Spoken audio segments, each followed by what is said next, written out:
Okay, welcome back to another video from me, FPL Crusader. Call me Luke if you wish. Now, today we are back to normal for a few weeks. So we got weekly deadlines, none of this midweek chaos. Hopefully the midweek chaos for you did well. Three FPL deadlines in a week. For myself, I actually wasn't that flash, but we'll move forward and we'll get better. So today we're focusing on the best transfers for game week 16 and beyond.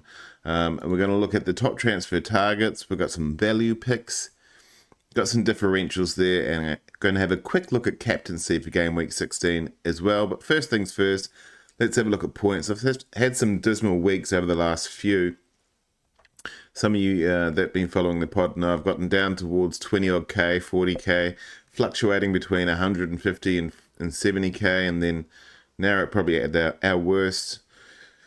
Well, my worst for quite a few weeks at 300K roughly. I know that's not too bad. If you want to get inside a million by Christmas, you're going to have a good run towards the end. But I was hoping to really smash out 10K by Christmas. It's looking a bit far away now. I've got 44 points on the board. I've really got an issue with Nick Pope. I need to get rid of him. I got Dubravka in goal. He got 3 points. That's fine. O'Reilly did well with 6. Anderson came on for Munoz, who didn't play. So I didn't expect that, and I left Senesi's 8 points on the bench. I didn't really see that coming. I thought Chelsea would do a number on Bournemouth, who haven't been fantastic lately, but they are clamping down defensively. Timber got just a 3 because Arsenal, they're not choking, but it was a tough game. Aston Villa are playing very well. Bruno Guimaraes has been my best transfer over the last couple of weeks.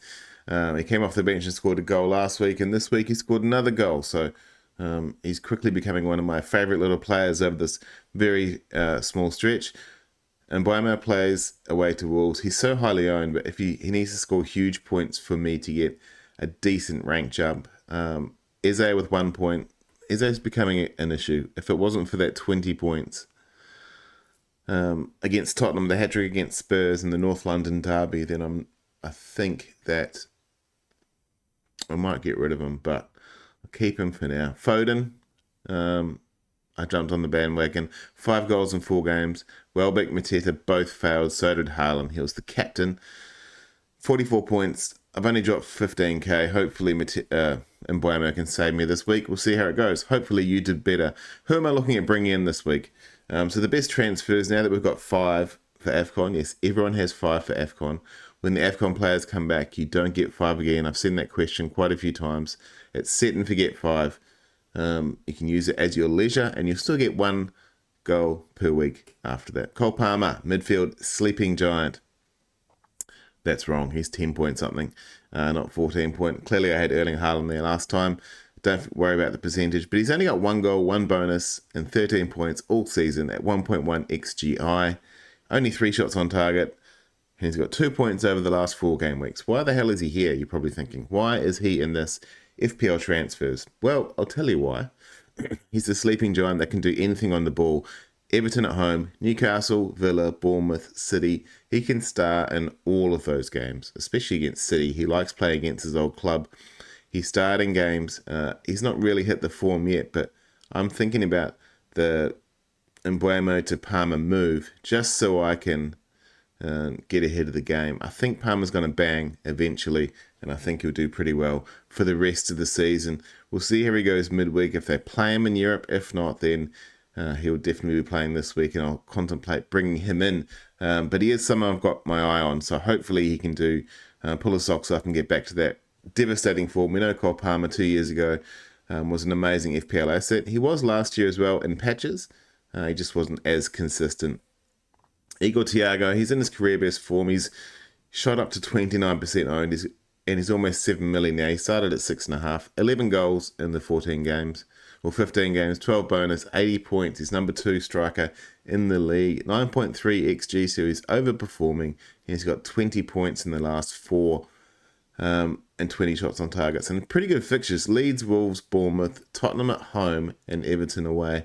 These are all pretty good fixtures he can do very well. And he was kicked quiet away to Spurs last week, but Spurs travelling, I know they've had some wins, but Brentford are a different beast at home. I think Leeds, Wolves, Bournemouth, and Tottenham at home, they're a really good set of 4 fixtures for Igor Thiago to shine and I think he'll do really good over the next 4-game week. So I'm looking at bringing him in, and I'm probably going to transfer him in for Mateta and keep Welbeck, because Welbeck can be a rotation piece for me now.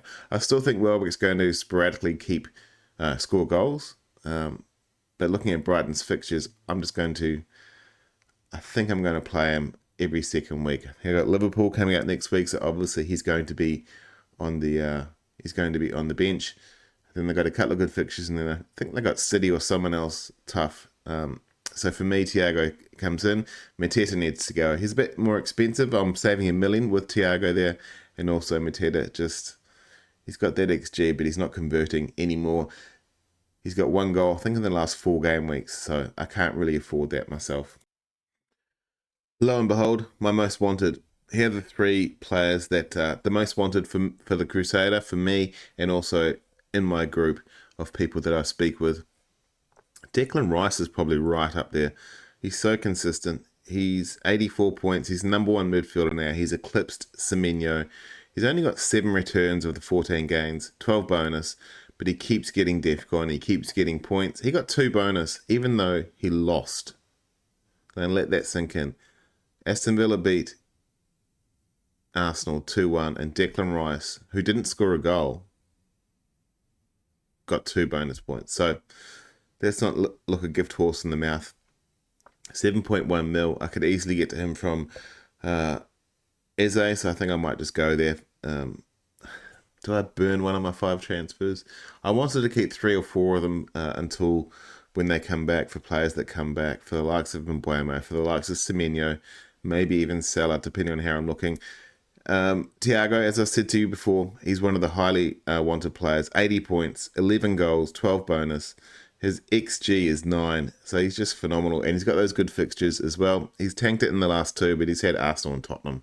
I mean, you could expect that from a Brentford team, but against Burnley, he was 13, so 29.6% time, just get in. And Phil Foden, 5 goals in the last 4.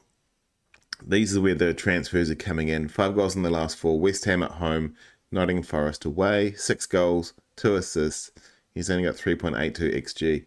He's there or thereabouts. And the good thing is they're getting a lot of chances from the likes of Doku and Cherki, and he's putting himself in the box. He's in the right position. He's 8.5 million now, so he might need to stretch it a bit. But he's going to continue getting chances. And we know with Pep, if Phil's playing well, Pep will play him. As long as Phil behaves himself, he'll keep getting minutes, and Pep will keep playing him in that team. So I think it's been a while since we've had a Haaland and plus someone else as an attacking threat consistently in the City team. So it's an exciting time. Looking at value picks now, Marc Guéhi, not only is the number 1 defender for points, he's number 2 in the entire league. 91 points. He's well owned by 36%.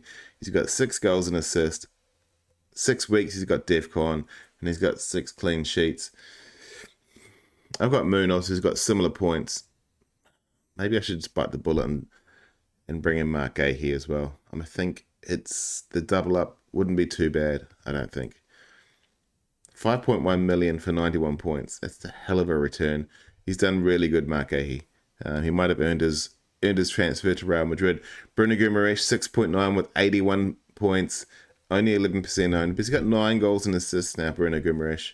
3.5 XGI. He is extremely overperforming, but he does that at home. When he's away, you don't play him, but when he's at home, he scores goals. He's got 12 bonus as well, so these are a couple of value picks that I'm considering. I think I've already brought Bruno in, but I needed to showcase how much of a value pick he was. And in my opinion, Marc Guéhi is the number 1 value pick in the league, and probably will continue to do so. Will continue to be so for the rest of the season. A head-to-head battle. Now, I've put in John Philippe Mateta and Nick Woltemade, similar priced, 8 million and 7.5. Similarly owned as well. Mateta's at 27%. Woltemade is at 23%. Quite high for Woltemade. 61 points and 7 goals and assists for Mateta. 56 points, 7 goals and assists for Woltemade. Nico's actually got more bonus points. So Mateta, even though he's getting those goals, he's not getting those bonus. And the XGI, Mateta absolutely smashes it out of the park. So I'll let you decide who in the head-to-head you're bringing in. But look at these fixtures for Palace. They've got City at home. Leeds not bad. Spurs at home, Fulham and Newcastle. So 3 of the top 5, you'd expect them to be top 5 or 6 over the next 5 game weeks. Whereas Newcastle, Sunderland, Chelsea, United, Burnley, Crystal Palace. Not too bad, especially Sunderland and Burnley. That Sunderland game could be anything. It's the big derby up there. Could literally be any type of game. But I'm thinking that out of these two, I'd probably choose Walter Marte myself moving forward. But if you're choosing one of these two, let me know which one you go with or which one you have, because it's much of a muchness. They're very similar players. I'd say Walter Marte is probably in a bit better form at the moment. If we look on to captaincy for game week 16, Bukayo Saka's a huge captaincy shout. They got Wolves at home. We know Wolves are the worst team in the league, and Arsenal are the best team in the league. At 10.1 Saka, he's 18.8% owned. Do you just go with it? I mean, you can go against Haaland. They got Crystal Palace away. We know Palace are good defence. I think it could be Saka's time to shine. 4 goals, 2 assists. He's probably going to get a clean. So that's at least 3. Now and then he can get DEFCON. If he gets a goal, it's easy double figures. Bukayo Saka could be the most highly owned captain this week. Thiago at home to Leeds. Once again, he's going to score a goal, probably. Potentially. At 30% owned, if you captain him, he's getting towards 100% with the people who love to do their triple captaincy. He hasn't scored a goal in the last 2. He's a bit of a flat track bully now and then, so I think Leeds at home, he will destroy. And Erling Haaland, away to Palace, 15 goals in 14 games. He can score against anyone, so let me know who your captain is. I think permacap for Haaland is probably going to continue for the rest of the season, but for some people, they might want to take that chance. That's all from me for Monday for the best transfers. Let me know what your transfer plans are. Hopefully your arrows are green and your differential scored hat-tricks. My name's Luke, FPL Crusader. Thank you very much.